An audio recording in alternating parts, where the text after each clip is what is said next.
Hello దోస్తులు, ఎట్లున్నారు? నేనైతే సూపర్ ఉన్నా, మీరు కూడా మస్తున్నారని అనుకుంటున్నా. ఇగోంది పాలు గిన్నె చూపెడుతుంది అని అనుకుంటున్నారా? అదేం లేదండి. ఇప్పుడైతే వానాకాలం స్టార్ట్ అయింది కదా. మన ఇంట్లో వానాకాలం స్టార్ట్ కాగానే ఓ చాయ్ పెట్టు, చలి పెడుతుంది అని ఒక్కటికి 10 సార్లు చాయ్ పెట్టుకొని తాగుతుంటారు. అందరి ఇళ్ళల్లో అదే కామన్గా అయితే.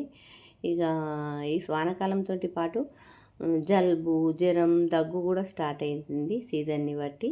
వాతావరణం ఇలా చేంజ్ కాగానే అలా వచ్చేస్తాయి జలుబు, జ్వరం, దగ్గు. జ్వరం అయితే హాస్పిటల్కి పోతే తగ్గుతుంది, కానీ ఈ దగ్గు, జలుబు అనేది అసలు తగ్గుతలేదండి. వారం 10 రోజులైన దాకా ఇక దగ్గుతుంటే అయితే కొందరికి గొంతు కూడా దగ్గర పడుతుంది. అలాంటి వాళ్ళకు ఈ చిన్న చిట్కానండి. అల్లం టీ అయితే అందరు తాగుతారు డైలీ, అది తెలిసిందే విషయం మీకు. దీంట్లో స్పెషల్ ఏముంది అని అనుకుంటున్నారా? ఇక్కడనే ఉందండి చిన్న కిటుకు. కాస్తని చిక్కటి పాలు తీసుకొని ఒక గిన్నెలో అయితే వేడి చేసుకోవాలి. ఇది పాలు మరిగేటప్పుడు కాస్తంత టీ పొడి, చక్కెర, అల్లం కూడా వేసి మరిగించాలి. అలా మరిగిన తర్వాత ఇక దించుతాం అన్నప్పుడు కాస్తంత ఓమ వేసి మరిగించుకొని ఇక మరిగిన చాయ్ని అయితే ఒక కప్పులోకి ఇలా నీట్గా వడబోసుకొని వేడి టీనిగా తాగేయాలి ఫ్రెండ్స్. అంతే.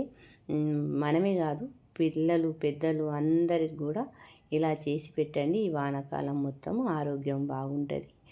జలుబు, దగ్గు అనేది కూడా తగ్గుతుంది. గొంతు దగ్గర పడ్డోళ్ళకు కూడా చాలా మంచిగా పనిచేస్తుంది. నా ఈ వీడియో నచ్చితే లైక్ చేయండి, షేర్ చేయండి, సబ్స్క్రైబ్ చేసుకోండి.